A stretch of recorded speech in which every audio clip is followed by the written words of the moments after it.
Welcome to PG Pathshala paper 11, and today we are talking about module 24, which is a continuation of module 23 about the receptor ligand interaction, and this focuses more on enzyme coupled cell surface receptor and the concept of agonist and antagonist. And so this is part 2 of the receptor ligand interaction. This content is written by Dr. S. A. Raju, who works at ICMR, National Institute of Pathology, Safdarjung Hospital, New Delhi. And I'm talking on behalf of him. I'm Dr. Rubidhar and I work as a DBT Biocare Fellow, AIMS, New Delhi. The following objectives are covered in this module: enzyme-coupled cell surface receptors, activation of receptor tyrosine kinases, activation of cytokines receptor, activation of receptor serine threonine kinases, clinical relevance of the receptor tyrosine kinases, and the concept of agonist and antagonist. So, now starting to elaborate on enzyme coupled cell surface receptors. These receptors were recognized initially through their role in responses to extracellular signal proteins that promote the growth, proliferation, differentiation, or survival of cells in animal tissues. Enzyme-linked receptors also mediate direct, rapid effects on the cytoskeleton, controlling the way a cell moves and changes its shape. Abnormalities of signaling through enzyme-linked receptors were observed in disorders of cell proliferation, differentiation, survival, migration as fundamental events, and this give rise to cancer. Now, enzyme-coupled receptors transmit signals into cell directly or indirectly utilizing protein kinases. They may be divided into groups based on the amino acids which they phosphorylate. Broadly, kinases that phosphorylate tyrosine are called the receptor tyrosine kinases, which are the cytokine receptors. Kinases that phosphorylate serine or threonine are called the receptor serine threonine kinases and cytosolic serine threonine kinases. Now, giving a more elaborate detail of receptor protein kinases, tyrosine receptor kinases are the predominant members of this class. There are about 90 protein tyrosine kinases in the human genome. They phosphorylate specific tyrosine residues on target proteins. That phosphorylated proteins can then activate one or more signaling pathways. There are two broad classes of receptors that activate tyrosine kinases. Number one, those in which intrinsic tyrosine kinase activity is absent. Cytokine receptors are one such class of receptors which are bound to the JAK kinases in the cytosol that affect the downstream signaling molecules. Number two, those with intrinsic tyrosine kinase activity, which are called the receptor tyrosine kinases or the RTKs. What are RTKs and how do they signal? Now, receptor tyrosine kinase consists of three common domains: an extracellular domain containing a ligand binding site, a transmembrane alpha helix, and a cytosolic domain with protein tyrosine kinase activity, which consists of the activation loop. Binding of ligand induces a conformation change in the N-terminal region of a receptor, causes the extracellular domain to dimerize. This causes the transmembrane domains to diffuse laterally, bringing the cytoplasmic domains into juxtaposition. The stabilization of contacts between the C-terminal cytosolic domain, causes a change in conformation that activates the kinase activity. This we can see in figure 4. Some RTK receptors such as fibroblast growth factor receptor are dimeric receptors. They are stabilized and activated upon binding of two FGF ligands simultaneously to the receptor. Other RTKs such as the insulin receptor form disulfide linked dimers without a ligand. Binding of insulin, which is a ligand, alters its conformation and receptor kinase becomes activated. The kinase domain of RTKs phosphorylate a particular tyrosine residue in the activation loop of other of the subunits in cytosolic domain, leading to a conformational change in the activation loop, which enhances the kinase activity of the cytosolic kinase domain. Activated kinase domain phosphorylates additional tyrosine residues present in the cytosolic domain of the receptor, which upon phosphorylation serves as binding sites for signal transduction proteins such as SH2, and also they can phosphorylate other target proteins, thus activating downstream targets. Now in figure 4 we can see the elaboration about how the receptor tyrosine kinase signaling works. GRB2 is one adapter protein that often facilitates RTK activation to downstream targets.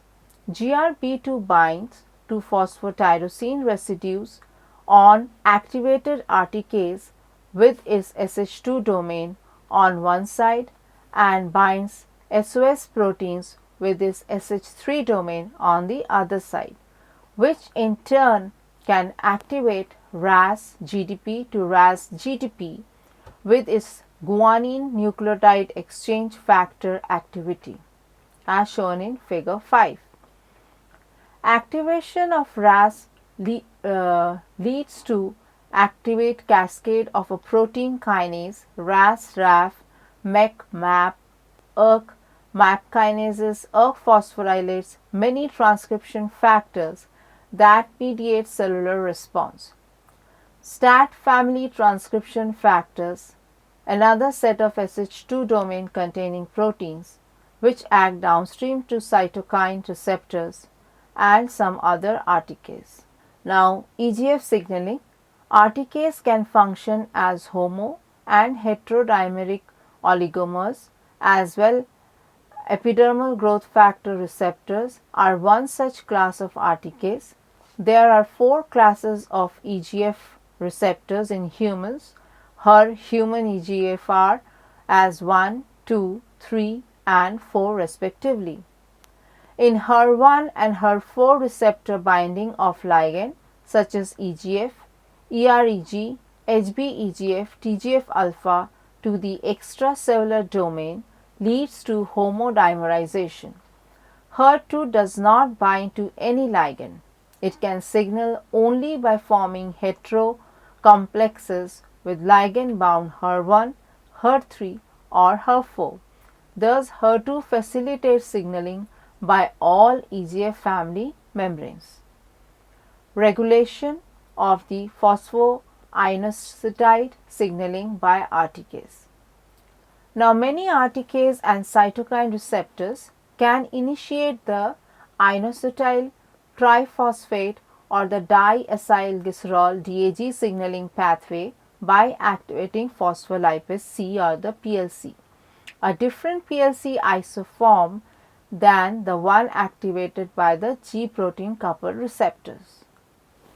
Activated RTKs and cytokine receptors also can initiate another phosphoinositide pathway by binding to PI3 kinase, thereby allowing the enzyme access to its membrane bound phosphoinositide substrates which then become phosphorylated at the 3 position. Signaling via the PI3 kinase pathway is terminated by the P10 phosphatase, which hydrolyzes the 3-phosphate in PI3 phosphatates. Loss of P10, a tumor suppressor gene, is frequently seen in several human tumors, which promotes cell survival and proliferation. Now, what is the clinical relevance of RTKs? Mutations that affect RTK signaling often lead to cell formation transformation, which is seen in several types of malignancies. These mutations affect RTKs or components of downstream pathways such as RAS, BRAF, MAP kinases, PI3 and AKT. This results in increased cell proliferation, survival, invasion and metastasis. For instance, mutations affecting RTKs like RAS, BRAF, PI3 and AKT are common in perpetuating the malignancy of several types of cancers and from different tissue origin. Mutations in the HER1 EGF receptor that prevents it from being incorporated into coated pits makes it resistant to ligand-induced endocytosis. Similarly, point mutations in FGFR1, 2 and 3 lead to the increase of receptors or constitutive activators in cancers such as prostate, bladder, breast, brain and lung. Several RTK antagonists are used for therapy of cancers and some are in clinical trials, which are elaborated in Table 1. So, Table 1 depicts examples of RTK targeted molecular cancer therapies being used clinically. And so, this will give us an idea about the common drugs which are being used and for against which receptor. So, as for example, trastuzumab, which is used against HER2 receptors in breast and gastric cancer. Cetuximab, which is against EGFR and is used in colorectal cancer. Panitumumab is also against EGFR and is used in colorectal cancer with wild type KRAS. Bevacizumab, which is against the EGF receptor and is used in colorectal carcinoma. Rituximab, which is used for CD20 and is used for B cell lymphomas. Pertuzumab is against again HER2 for breast cancer. Now, tyrosine and which these are all the inhibitors. So, now some reverse tyrosine kinase we will talk about the inhibitors. Now, the imatinib, which is inhibits the c-KIT, PDFGR, EGFR, the gefitinib, which inhibits EGFR in non-cell small lung carcinoma, also ortolomib, which also works against EGFR, lapatinib, which against EGFR HER2 in breast cancer. Now, switching gears from RTKs, we will talk about the cytokine receptors. Cytokine receptors do not possess intrinsic enzymes activity, rather they utilize the JAK kinase, which is the Janus kinase, that are tightly bound to the cytosolic to mediate the response with their kinase activity. Some of the example of this family of receptor include the interleukin receptors, erythropoietin receptor, DMCSF receptor, CD30, CD40 and of all this category of the receptor. Cytokine receptors such as the EPO receptor are homodimers in the absence of ligand. Some are monomers which dimerize subsequent to ligand binding similar to RTKs. Ligand binding to the extracellular domain triggers a conformational change in the JAKs such that they can phosphorylate each other on a critical tyrosine in a region called the activation loop of the other monomer similar to the RTCase. Now, as shown in figure 6, phosphorylation of the activation loop leads to a conformational change in the kinase that enhances kinase activity of the JAK kinase. Activated JAK kinases phosphorylate several tyrosine residues on the cytosolic domain of the cytokine receptors. The phosphorylated sites on the cytokine receptors serve as binding sites for STAT transcription factor having an SH2 domain. Phosphorylated STATs dissociate spontaneously from the receptor and two phosphorylated STAT proteins form a homodimer. This induces a conformational change in the STATs that expose their nuclear localization signal, which is called the NLS, and hence the STAT dimers move into the nucleus where they bind to specific enhancers or promoters controlling target genes and thus alter their gene expression. STAT transcription factors are often used by several of the cytokine receptors to activate the downstream signaling pathways. However, some of them act through other signaling transducers such used by RTCase, where they transmit signal by activating RAS, phospholipase 3, PI3 kinase as described in the as we have already discussed. And figure as you can see in the figure showing the cytokine receptor activation and how the signaling take place. Switching gears to the receptor serine threonine kinases or called the RSKs. Receptor serine threonine kinases are transmembrane proteins and are characterized by extracellular ligand binding domain and cytoplasmic serine threonine kinase domains. All RSKs of the human genome act as signaling receptors for membranes of the transforming growth factor TGF-beta superfamily of secreted polypeptides. Ligands for these receptors include the TGF-beta superfamily, which comprises the TGF-1 to 3 isoforms, activins, inhibins, nodal and lefty, BMP, which is bone morphogen protein family.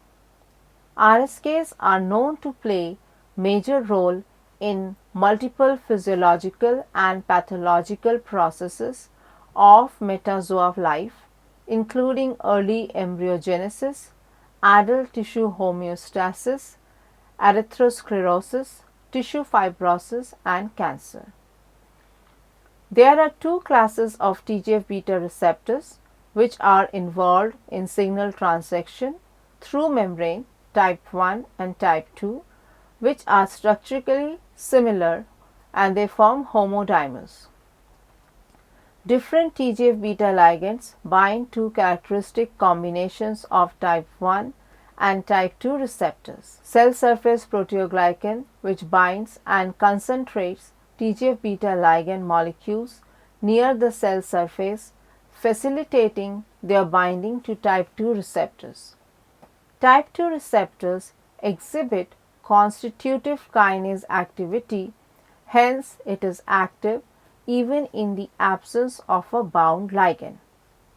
The binding of a ligand to the type 2 receptor creates a receptor ligand combination that has high affinity for the type 1 receptor, thus inducing the formation of a tetrameric complex containing two copies each of R1 and R2, in which the type 2 receptor phosphorylates the type 1 receptor.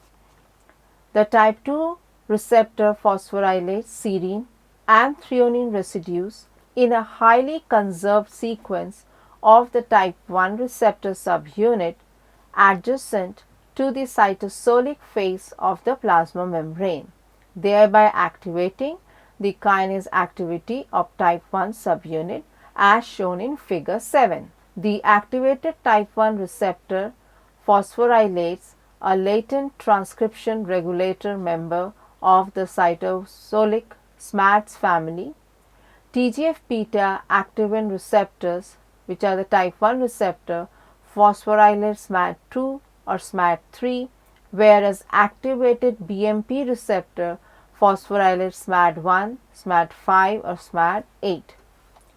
Once one of these receptor activated SMADs are phosphorylated, they dissociate from the receptor and bind to SMAD4, also called a co-SMAD, which can form a complex with any of the 5 R SMADs. The SMAD complex then translocates into the nucleus, where it associates with other transcription regulators and controls the transcription of specific target genes. Now with this we end on the receptor function and how all the tyrosine and serine kinase receptors function. We're talking about the concept of agonist and antagonist. Receptors mediate several vital biological processes in cells, alteration in receptor expression or protein structure that constitutively activate them lead to various pathological manifestations. Hence, ability to inhibit or activate a receptor serves as tools to treat various diseases, as we already discussed in table 1. So, what are agonists? An agonist is a chemical that binds to a receptor and activates the receptor to produce a biological response. For example, isoproterenol, which mimics the action of adrenaline at adrenoreceptors used for the treatment of bradycardia, which is the slow heart rate or the heart block. Agents like buprenorphine are used to treat opiate dependence.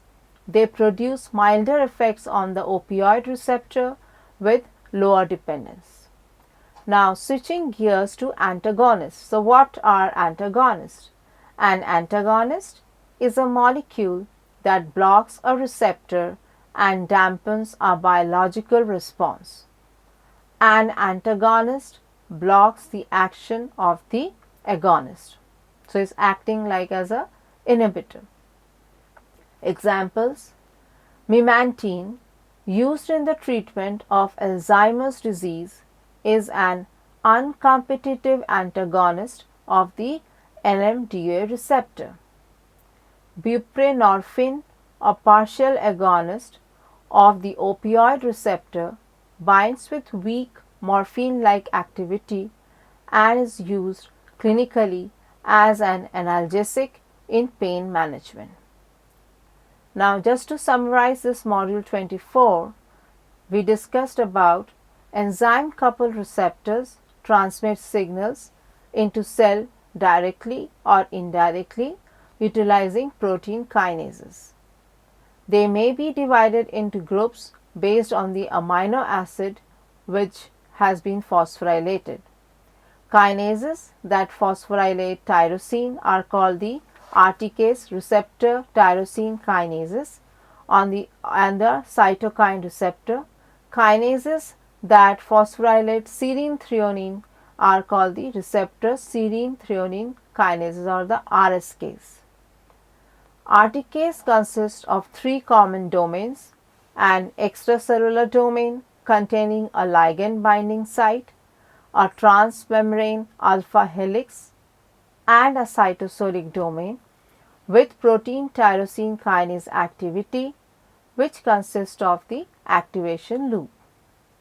Many RTKase and cytokine receptor can initiate the IP3 and the DAG signaling, as we call inositide triphosphate or the diacylglycerol signaling, by activating phospholipase C, which is also a different type of phospholipase C, which is activated by the G protein coupled receptor. Mutations that affect RTK signaling often lead to cell transformation, which is seen in several types of malignancies. For example, mutations in RAS, BRAF, MAP kinases, AKT and PI3 kinases. All RSKs of the human genome act as signaling receptors for members of the transforming growth factor TGF-beta superfamily. The activated type 1 receptor phosphorylates a latent transcription regulator member of the cytoplasmic SMAD family, and which then translocates the signal to the nucleus and activates the downstream transcription. Now we also discussed about agonists and antagonists. So agonists are chemicals that bind to receptor and activates the receptor to produce a biological response. On the other hand, antagonist is a molecule that blocks the receptor and dampens a biological response, and usually it is acting against the agonist. So with this we come to the end of the module 24, and thank you so much for your attention.